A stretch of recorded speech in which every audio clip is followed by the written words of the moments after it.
Hey y'all, IrixGuy here. Welcome back to another episode of IrixGuy's live show.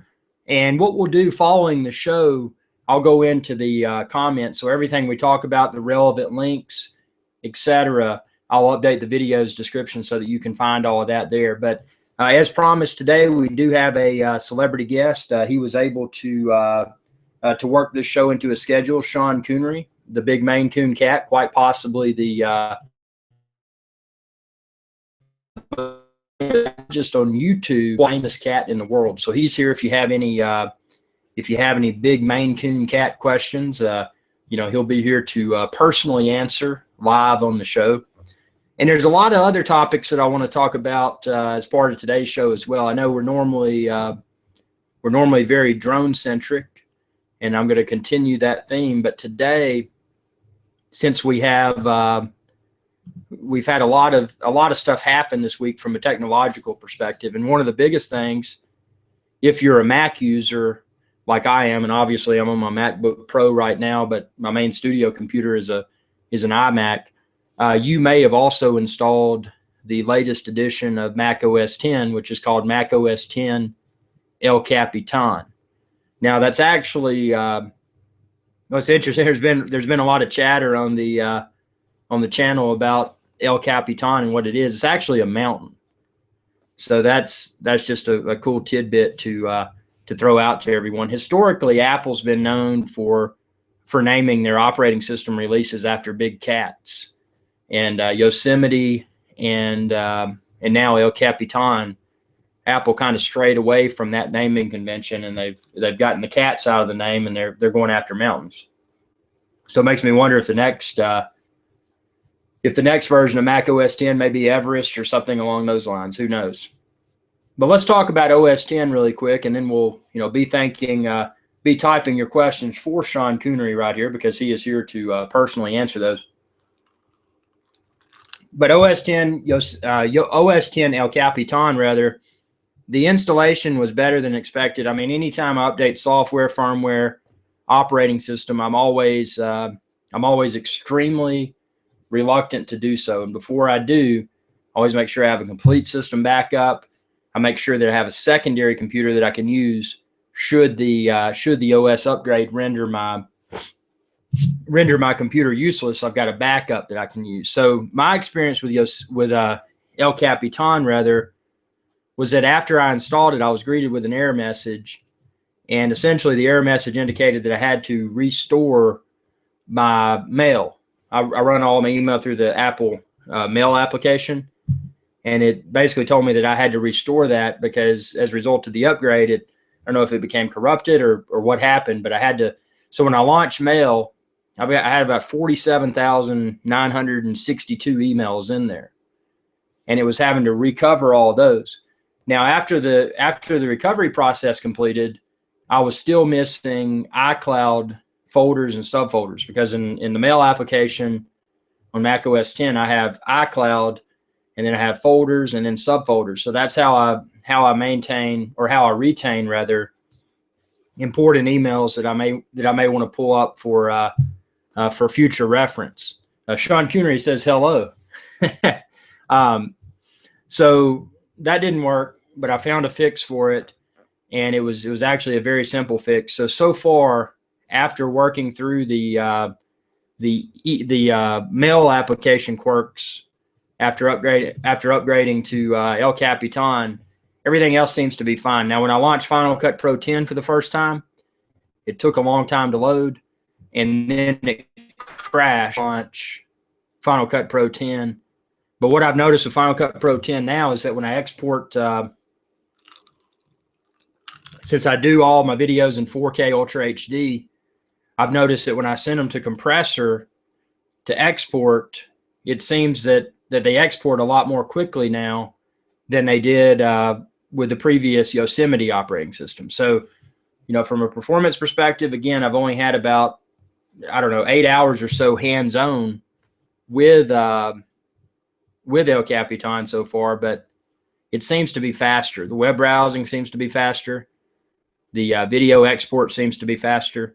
Overall, it just seems to be a more fast operating system. So have you installed El Capitan yet? And if so, what have you experienced? And if you haven't, what's deterring you from upgrading to El Capitan?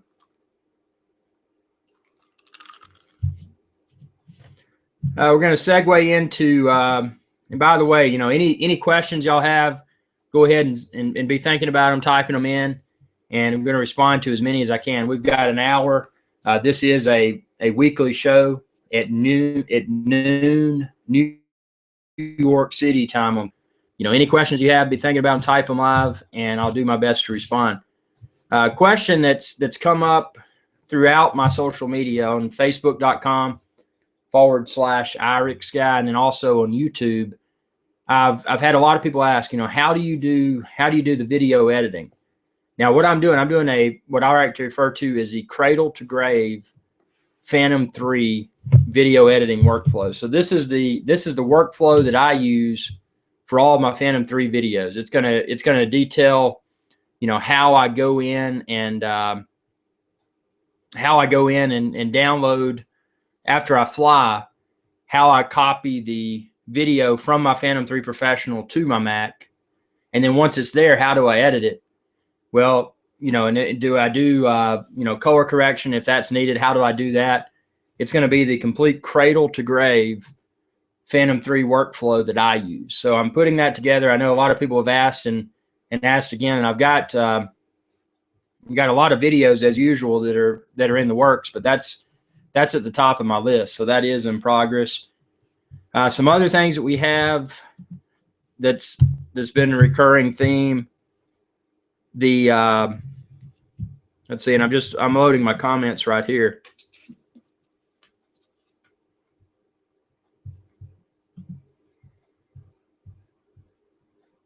And Sean Connery says he needs some fan questions.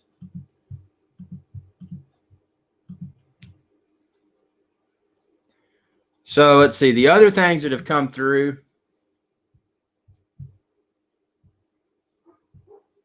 Well, El Capitan's been the big thing this week. Oh, the lunar eclipse, the supermoon. I don't know if y'all were able to witness that, but I was able to get through some clouds and get a video. So those videos are up on the channel. If you haven't watched them yet, feel free to check them out. Here's a good question. Why Aeon instead of Slick Stabilizer? Waterproof and cheaper. You know what? I haven't even heard of the Slick Stabilizer. Let me load that one up here. Awesome. Always good to hear about something new. Slick Stabilizer.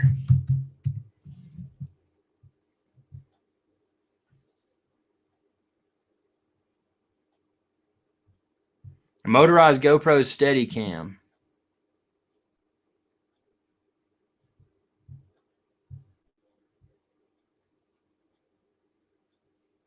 It's cool. It's got an early bird special where you can reserve it. It's looking like expecting March of 2016.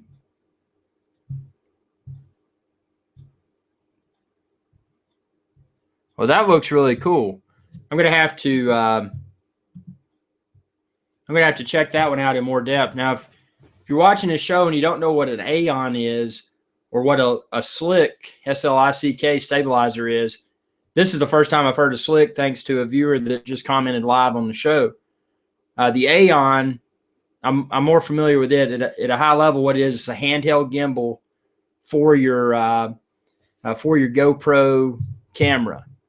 And what that does is that, like a gimbal on a Phantom 3, it keeps that video smooth and keeps it horizontal with horizon.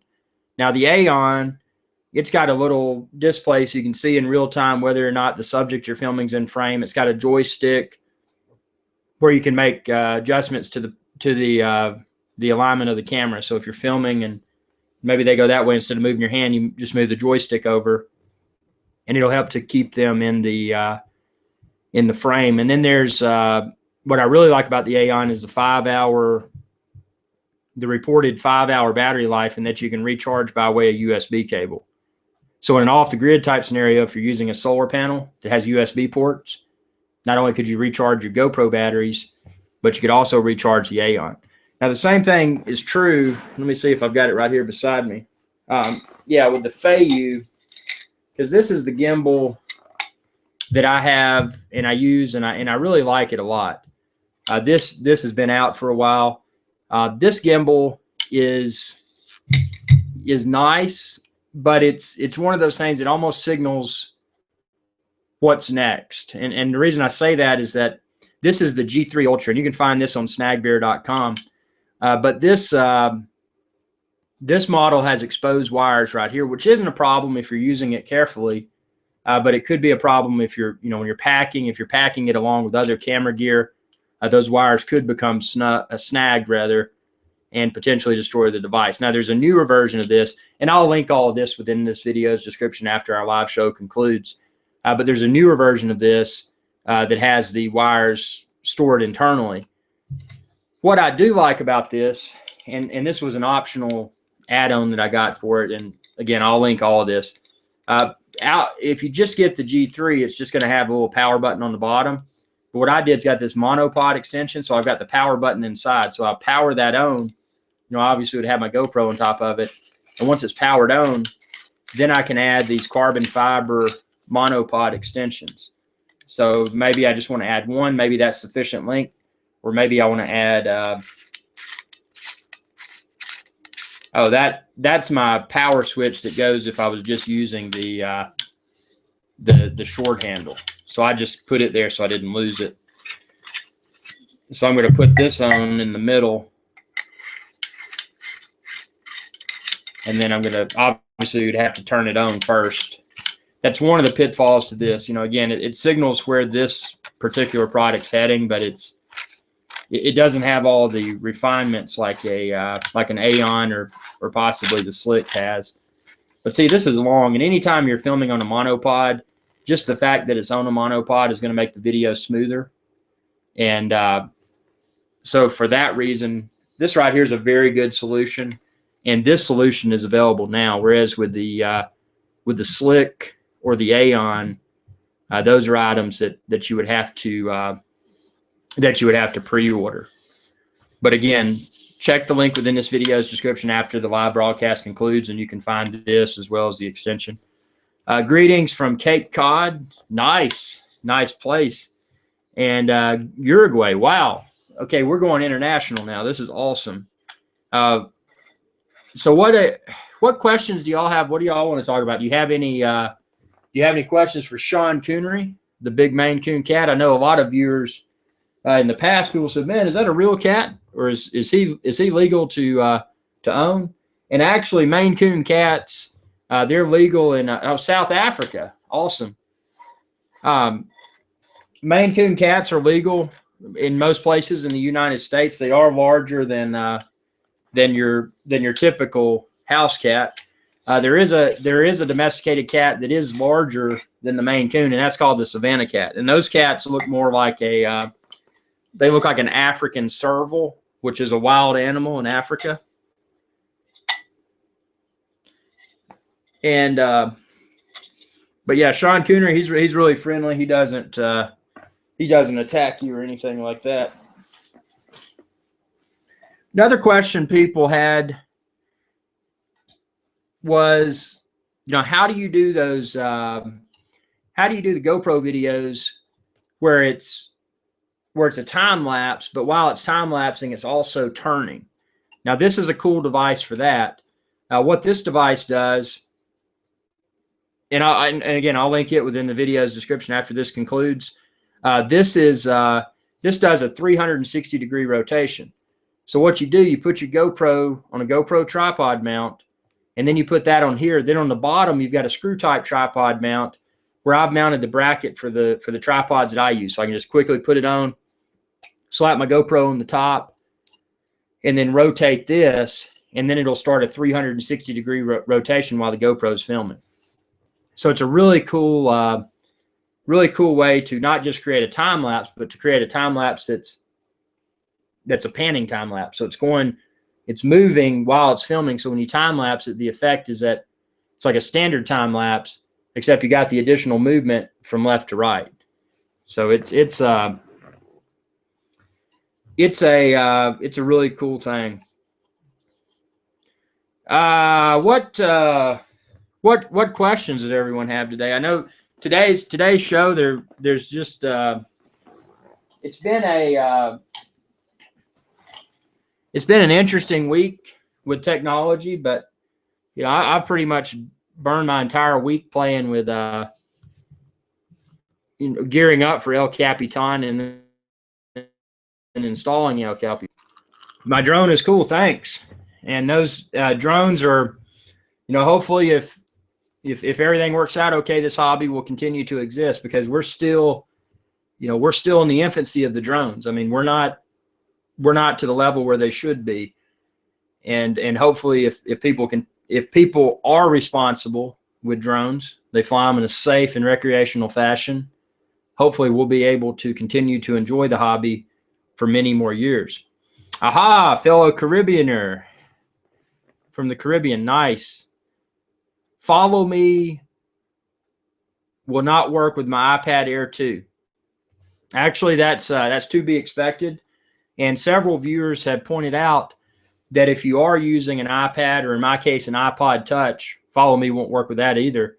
But several viewers have pointed out if you have a cellular phone and it has internet connection, smartphone, and then you enable Bluetooth internet sharing from that device, what you can likely do is pair your iPad with your smartphone that has the internet connection, and then it'll likely work for Follow Me, because you got your smartphone in your pocket, your iPad on your Phantom 3 controller, and it's getting its internet through the smartphone, so it'll likely work. I haven't done that. Honestly, Follow Me is a feature that I'll probably seldom use, and the main reason is that as it stands now, the only way for it to follow is to follow the controller. And when you're trying to follow certain things, United Kingdom,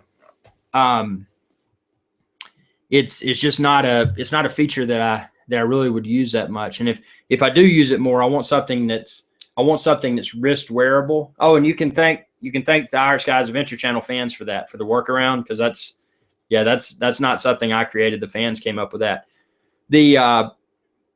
The wrist wearable tracking device for the Phantom 3 Follow Me would be cool. And it makes me wonder why DJI hasn't really gone out and worked to further innovate when it comes to the Phantom 3 platform, because, well, not just the Phantom 3 platform, but the Phantom platform in general. I think if they would really take their business focus and center it around the Phantom platform, instead of playing with these new Inspires and what was the other one that came out? It was called the one I'm talking about. It was a few months ago. It's not the Inspire, but it's the I forget. But if they would further enhance the feature set that the Phantom has, make a wrist wearable tracking thing for Follow Me. Obviously, do it in a way to where someone still has the controller rather, and they can manually override the flight if there's a safety issue or whatever. You've still got an operator with manual control, but have the functionality of having it wrist wearable. So if you want to send someone running through a field and have the Phantom chase them, that would work. It's not easy to run with a big controller, because it is kind of shaky. iOS 9.01 I have installed, and everything seems to be working great. I've got the same I have the same thoughts when it comes to iOS 9. I've got it on my iPod Touch and then my iPhone 6 Plus, and I haven't had any problems. Curiously enough, though, I did hold off, and I don't know if you've done this yet. If you use the Notes application and the Pages application, you may have noticed after you updated iOS 9, if you haven't updated your Mac computer to El Capitan yet, there's an update option within the Pages or Notes app when you launch it. But it says it doesn't encourage you to update unless your desktop operating system is updated to El Capitan. So that's something I did today. I ran the update within Pages and Notes, and I've still got to test within El Capitan to make sure there aren't any synchronization issues. For example, I use the Notes application so that if I want to update a document from my iPhone or maybe my laptop or my desktop iMac, I can do that update. And then when I go to my other device, those updates will be visible. So I hope it hasn't introduced any sort of synchronization issues, because when iCloud first came out, I did have synchronization issues among my multiple Apple devices, and that was quite disappointing. The recent update to Android DJI Go app now means the Samsung tablets previously, which didn't work well, now work perfectly. That's good news that they're across a myriad of devices. And then we got another question. How is the church coming along? Okay, the church, if everyone doesn't know about this, it's the parish hall for the Drone Evangelist. Because if you haven't watched Drone Evangelist, go to droneevangelist.com and you can find the video series. Basically, Drone Evangelist is a character that preaches safe and responsible drone use. And part of Drone Evangelist mission is to actually to create a virtual parish hall of sorts. And one of the members, Larry, he's been diligently working, but he's ran into setback after setback, getting the supplies to build the parish hall. He's been sick. He's had a lot of problems, but hopefully that'll be here very soon, because the Drone Evangelist series is still in its infancy, and it's something that with your help, with you sharing it, maybe we can better drown the negativity that we see in the news pertaining to drones with the positive message that the Drone Evangelist spreads. I wonder when Lily camera comes out next spring, will it already be outdated? I also pre-ordered the Lily. You know what? Great question. I've pre-ordered the Lily as well, and I can't wait to receive it. For all the viewers out there that aren't familiar with the Lily, check out my video. Check it out. I've got it listed on 400orbelow.com as well. If you go to Shop Drones and then Lily, you can find more information and or pre-order the Lily drone there. Will it be outdated? I will tell you from a camera perspective, even when I pre-ordered it, it was outdated. And the reason I say that is that, as everyone's probably aware, I film everything in 4K Ultra HD. The Lily camera is it tops out at 1080p.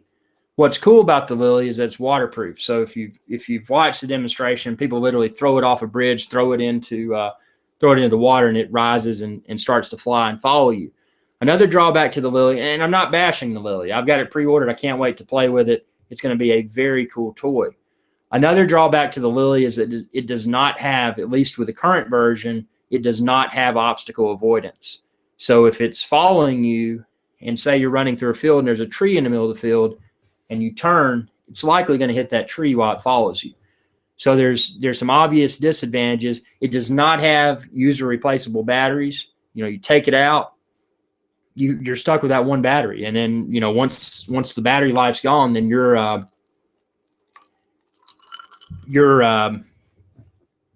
stuck with having to go back and recharge. So from that perspective, Lily already is outdated. But what I think is going to make it innovative is the fact that it is waterproof, and it's bringing a new target audience into the drone realm, and that's something that I think people are really going to enjoy this. And I think it has, and check out the specs for yourself, but I think it may have like a height ceiling. It really seems to be focused around safety. However, without having obstacle avoidance, that is a huge pitfall. But if you're looking at the Lily, I encourage you to check out the other drone, and I've got a blog post for it on 400orbelow.com. Again, I'll post all of these links within this video's description after our live show concludes. But another one that's available for pre-order now is the Flyby. And now the Flyby, it's not waterproof, but it brings some cool features that the Lily doesn't have. The Flyby still tops out at 1080p, does not have 4K. But what's cool about the Flyby, it does have obstacle avoidance, and it has the ability to not only have the user replace the batteries, but it has an optional backpack. And basically what will happen, this thing will land on the backpack, and it will autonomously, by itself, it will autonomously swap out the batteries. So when the batteries are getting low, it knows to return to the backpack to land. Once it's landed, this little thing takes the battery out, puts a new battery in, it takes back off. So that's a cool feature that is not yet available in any other drones, to my knowledge, today. So that's something that, if you're wanting to be an early adopter of a new technology, that's another one to consider, the flyby. Yeah, obstacle avoidance, man, that sounds awesome. Is that really in the works? Would love that. Yep. Like I said, that's obstacle is something that's present within the flyby drone. So yeah, 2016, and as we're all aware, 2016 is going to be the I think that's going to be the year that really sets the drone industry on fire, and that's primarily signaled by GoPro entering the drone space. And when GoPro enters it, if they do execute well, like GoPro's done historically with all of their cameras, in my opinion, the only camera that I would say GoPro kind of failed when it came to execution was the new GoPro Session. And I like the direction that GoPro's heading with the smaller cube-like form factor for the camera. But the pitfall of the new GoPro Session is that the current model does not have replaceable batteries, and it does not even do 4K.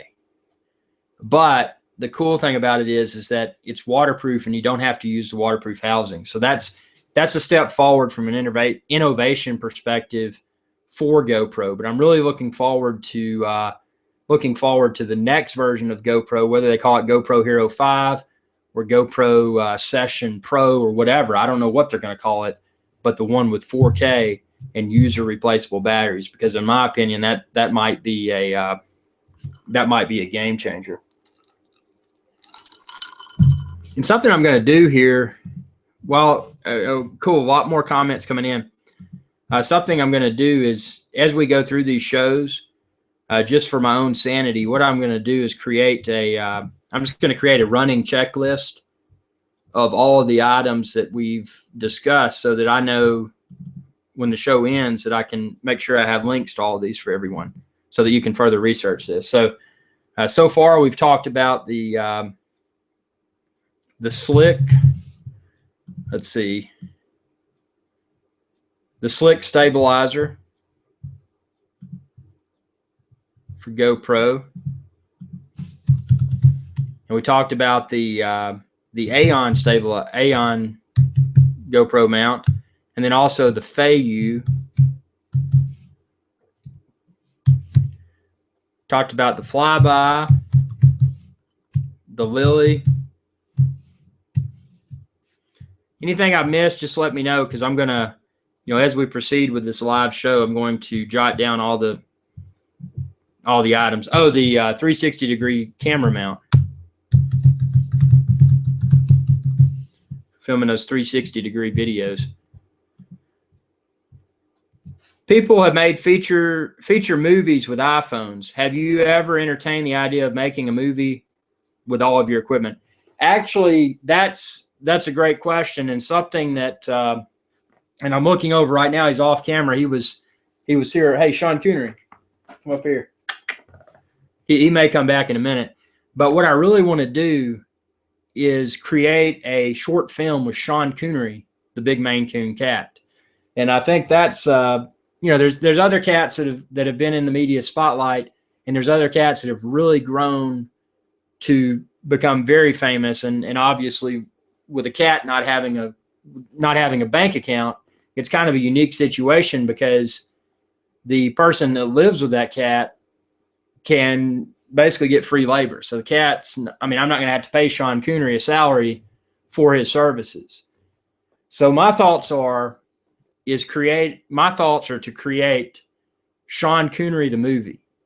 And this is going to take a lot of work. It's going to take a lot of creativity, but it's a challenge that I definitely want to leap into, because even if it's just a movie that's distributed, maybe it doesn't even make it to the theaters. I mean, obviously, I likely don't have the budget to put a film in the theaters. If I did, that would be a game changer. But if I can just get a Sean Connery the movie and have it to where people can watch it online on you know, on iTunes, etc., that would be really cool. So great suggestion, and that's something that that I definitely want to work on with Sean Connery's cooperation, of course, because he's sometimes difficult to work with. Sorry, I'm late. Hey, no problem. I'm just glad you're here, and I'm glad everybody else is here. Again, this is a weekly event on Thursdays at noon New York City time. How is Sean Connery? Is he an indoor cat, or does he like to have his own adventures? Let me walk over here. I'm gonna Sean Connery had to step away for a second. I'm gonna bring him back on the set.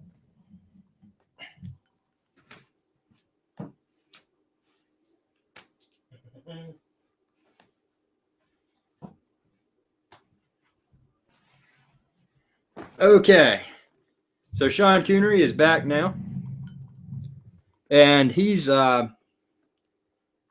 cats never come when called. Actually, Sean Connery will. He's very very unusual from a cat perspective, and he will talk. When you talk to him, he'll talk back. A lot of times when he's on camera, he's kind of camera shy, so he doesn't really want to say too much.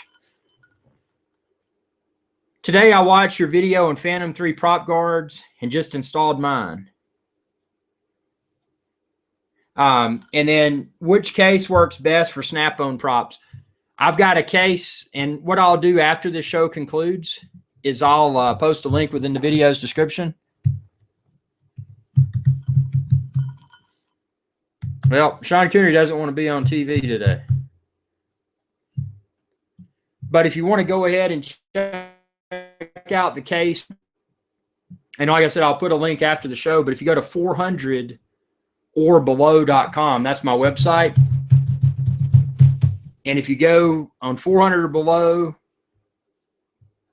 and then you go to the store, and then the Phantom 3, hold on, just say I'm loading it up here.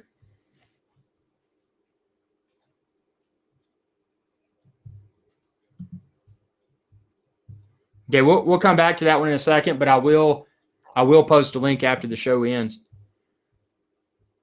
I've been shooting with my Phantom 3 Professional in 1080p. When I try 4K, it is choppy. Is my editor that is screwing up? When I watch the raw footage, it is also choppy. Okay, welcome to the world of 4K.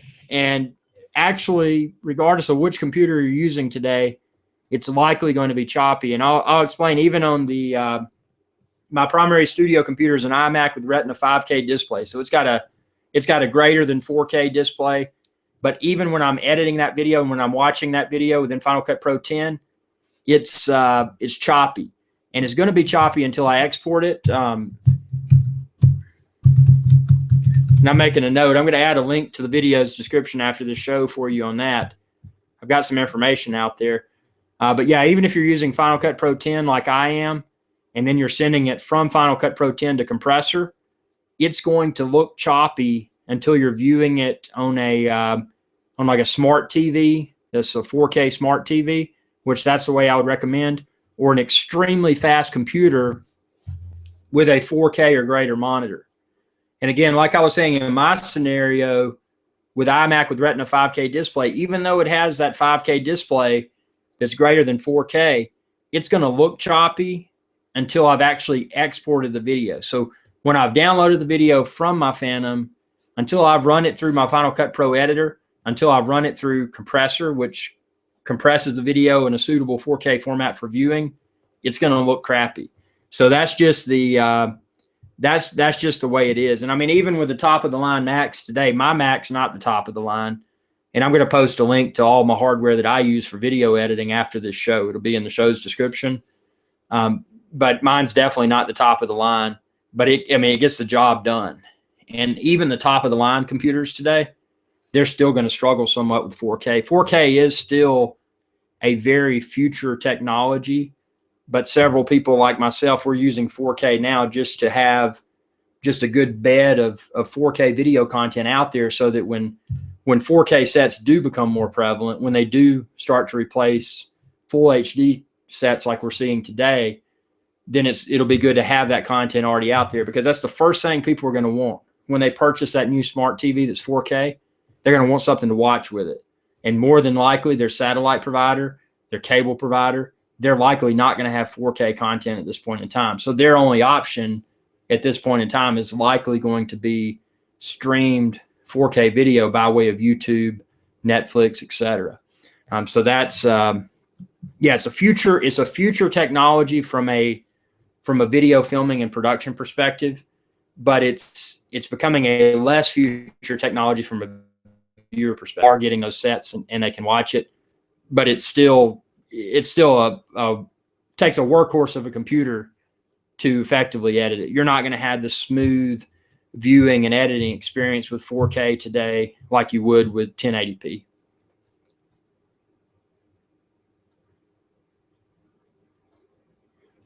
Okay, if the quality of the video is good, it's just the choppy look. Yeah, no, and a lot of the choppy look when you're playing it, that's probably because you're playing back from a computer. Put that on a memory stick and stick it into if you've got a 4K smart TV or a friend does, stick it into that and watch it from that. And I'm going to give you about a 99% chance that it probably won't look choppy on that. Just want to say thanks for all you do in helping us out here. You are like Lewis or Clark, clearing the trails for us to follow. Keep up the great work. I appreciate that, because without the viewers, without the comments, without the sharing with others, I would just be another number in the sea of YouTube. And that's my objective with this. And as many fans are already aware, this is a full-time pursuit. So this is something that I'm doing now. I mean, ultimately, I got cat fur on me. Ultimately, this is something I enjoy doing and I'm very passionate about, but I want to take it to the next level. And it's fans that support me and fans that share the feed, share the videos with others, share my websites, 400orbelow.com, snagbeer.com. That's what helps me grow. And that's what helps me to be able to afford to be able to produce these videos, to be able to travel to the locations to shoot the videos, and to be able to do the live show and pay the internet bill. I mean, I'm having to pay for the internet for this studio to film this show.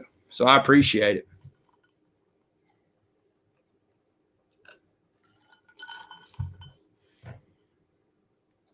So let's see what, as I mentioned, I'm doing that cradle to grave. And I don't know if you were here earlier when we were talking about, I'm doing a cradle to grave Phantom 3 video editing workflow. So I'm going to, have the Phantom in my hand after I've flown it. And I'm going to show you step by step the steps that I do with my Phantom 3 to edit the video, to export the video, and then the final piece being upload it to YouTube for viewing. So that may be something everyone enjoys.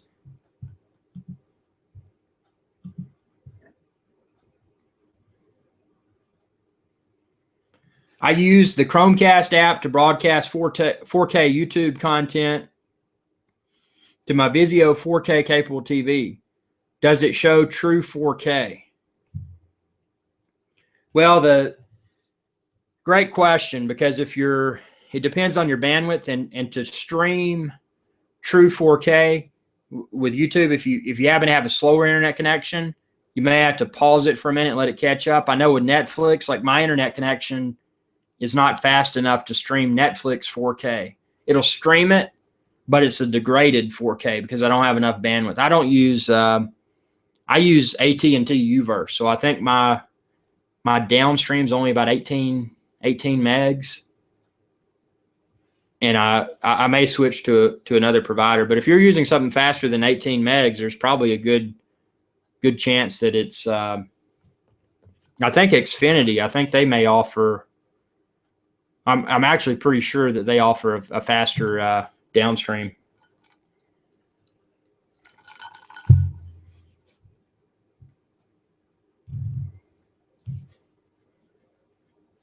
I was flying my Phantom 3 Professional, and I lost the video link 4 to 5 times over 2 batteries worth of flight. The drone was almost directly overhead. You may want to check your FPV channel. and I'm going to post. I've got a post that details how to do that. Basically, by default, your FPV channel is probably using an auto setting, so it automatically tries, or actually by default, it's probably using a manual setting, so it's using a manually defined channel. And what may be the situation is that that channel may not be optimal for whatever flying location. So what you may want to do is try another manual channel, or you may want to change it from manual to auto channel mode. And I'm going to, again, the link within this video's description after the live show concludes, I'm going to post a link to that post. I've gone through step by step explaining how to do that. I would love for you to have a studio one day where you would take like 5 students a quarter for a solid week and go through the course on phantom technique and editing. I would pay $1,000 for that week. That's good money. And that's actually a great suggestion. And that's with the business ventures that I'm running concurrently here. That's something I want to do, is get like when the funds permit, is actually get like a physical storefront, and not only do like green screen tutorials, but also do green screen services for people. So people say, hey, I want a commercial, but I don't want to go, Hollywood route and spend Hollywood prices. I just want, this is the background and blah, blah, blah, be able to provide green screen services for people. And then other consulting. That's a great suggestion. And I'm glad that you would be interested in a service like that, because that definitely signals where we're going as a world here. I mean, we're going towards needing to know more about these technologies, and I think that's hopefully the drone consulting services will be like computer consulting services were in the past. Drone consulting, social media consulting, etc. So great feedback. Oh, and no problem, man. I'll get that link up after this show, like I said. So you'll just expand the video's description. You'll find it to where it tells you all about the FPV channel. And if that doesn't work, or you have any questions beyond that, shoot me a message. Best way to get me is always facebook.com/IrixGuy. But also you can email me directly if you don't use Facebook. Just go to IrixGuy.com.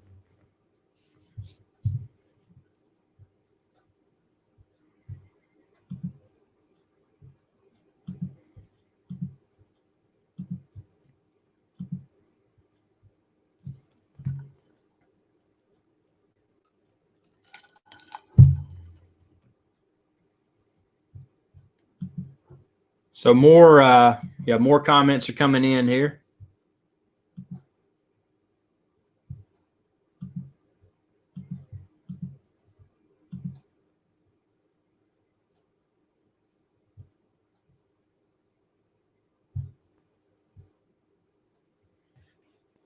Okay, so there's really today there's not much more. Just want to open it up again. If y'all have anything else you want to talk about, we've got about 15 more minutes.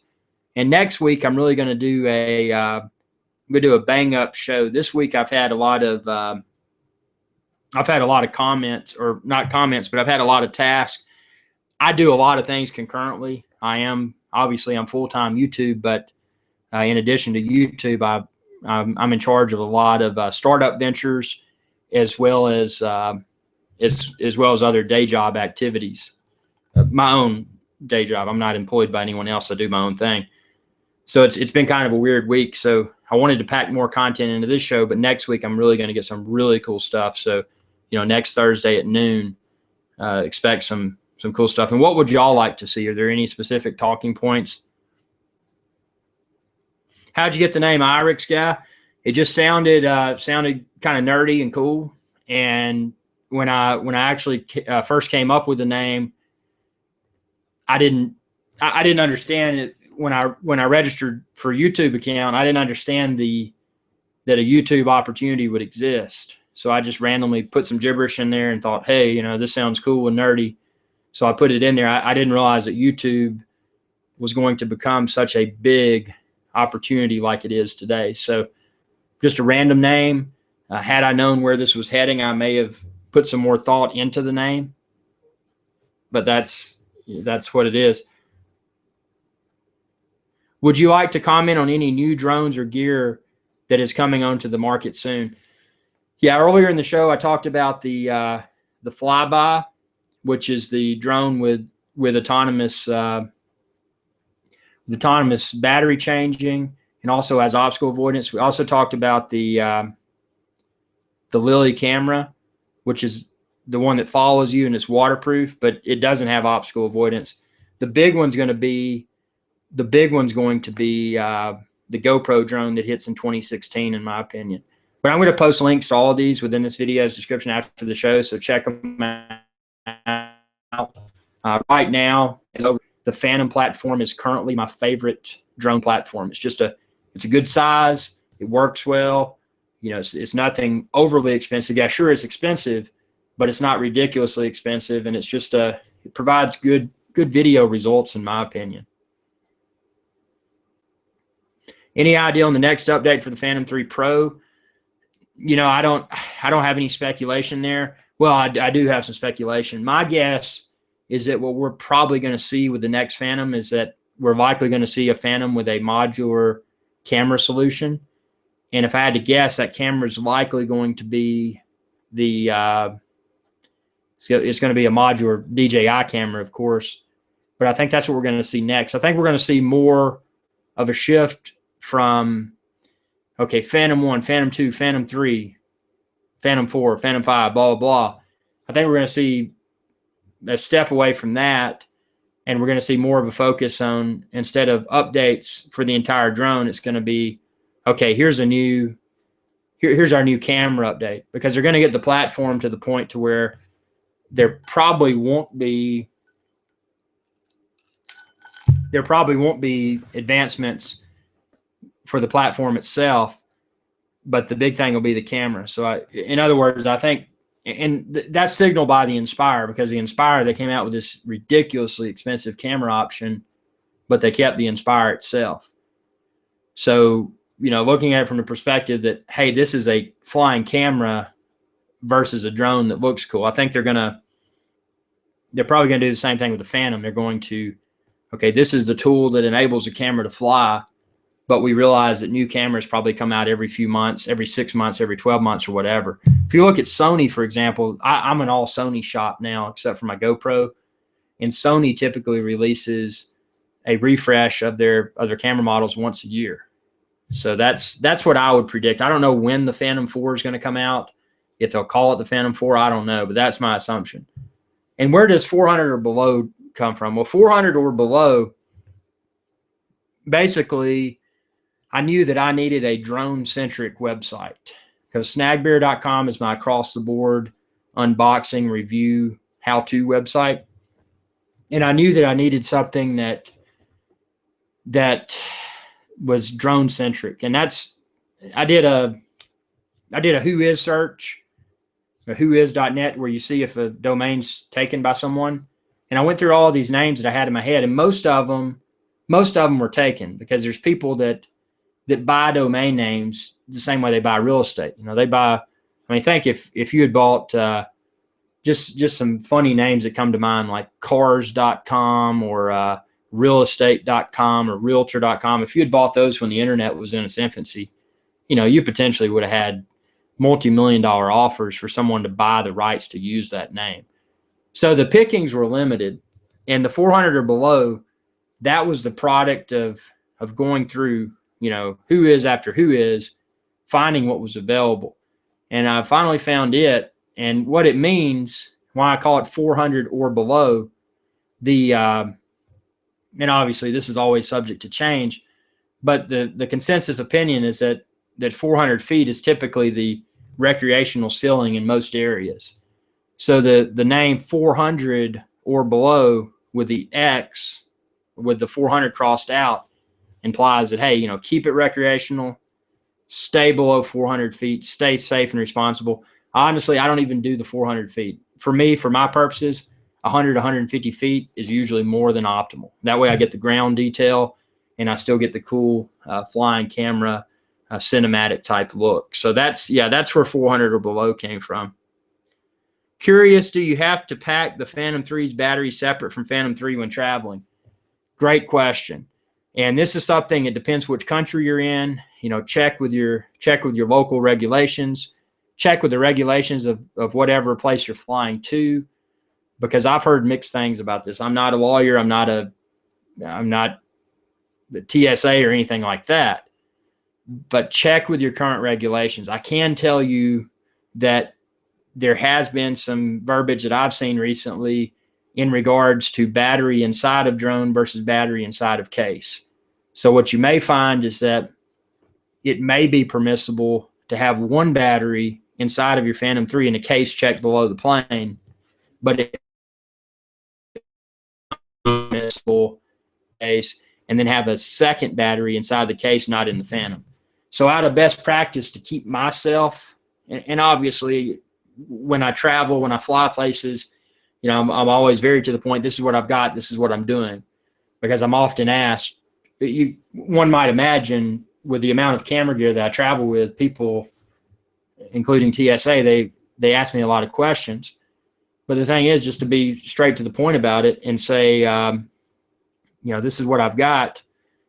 And out of best practice, what I do, I'll check, typically I'll fly with one battery inside of my Phantom 3, inside of the case. Always check my Phantom 3 in the case below the plane. But the extra batteries, I put them in individual bags, and I put them in my carry-on backpack. So then that way there's no battery that's in the case but not in the Phantom, if that makes sense. But again, check your local regulations and the regulations of wherever you're flying to, because that'll give you mine's, you know, don't listen to what I told you. You know, check your own situation to find out for sure.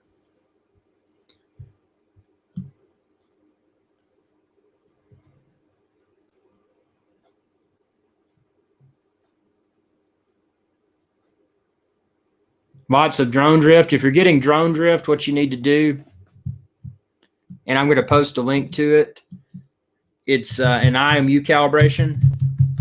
It's on my 400orbelow.com website link. You're going to want to run an IMU calibration, and you're going to want to follow that up with a regular calibration, compass calibration.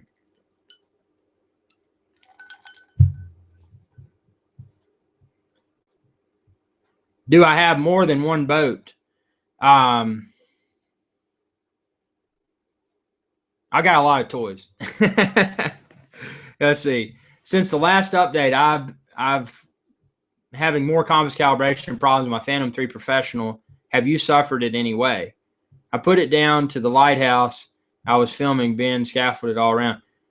So it's and it's not the most recent firmware update that's caused problems for me.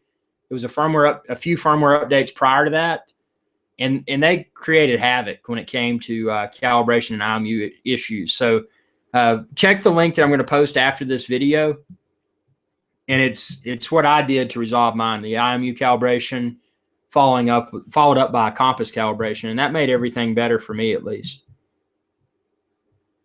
Any airline damage to Phantom while traveling?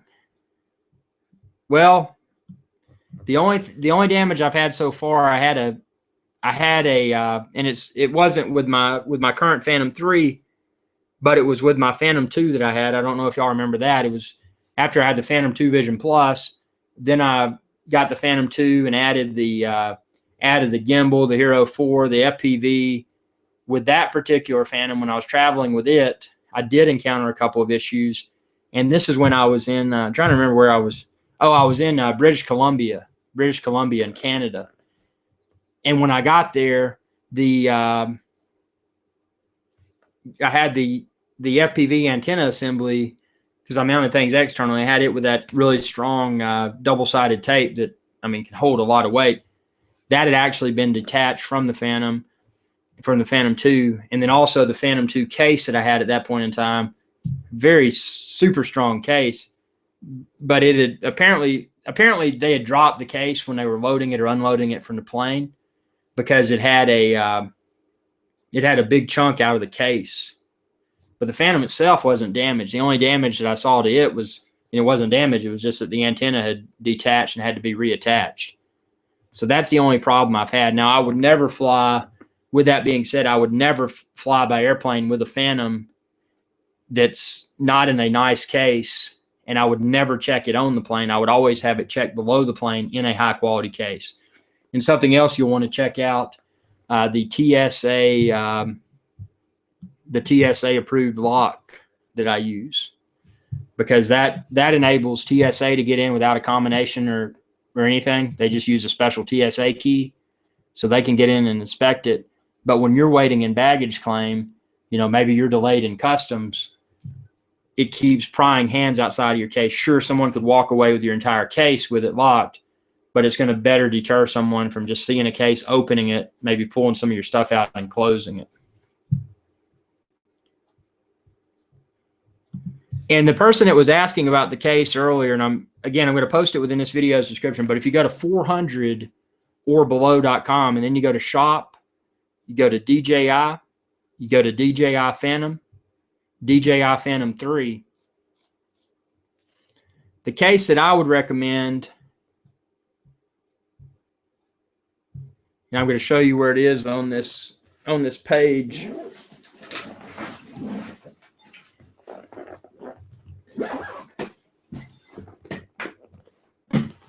It's actually my favorite one right here.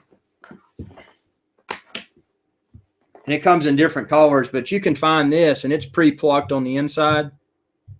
It's the, if you're looking at the list of items,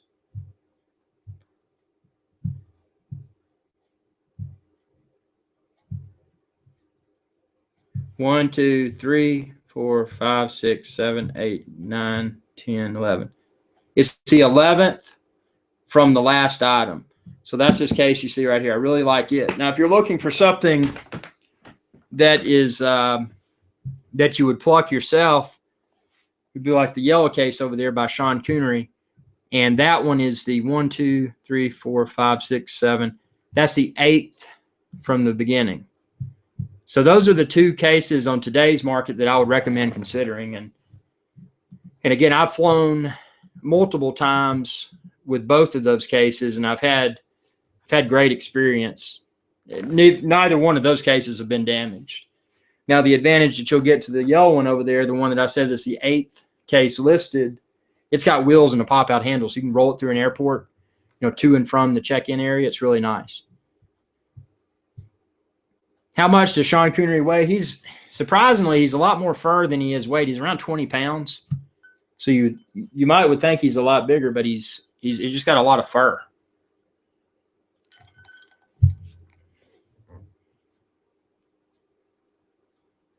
Oh, no, this one you can, in this orange case, and I'm going to post the link within this video's description, but you can put it in with the props on if you want to.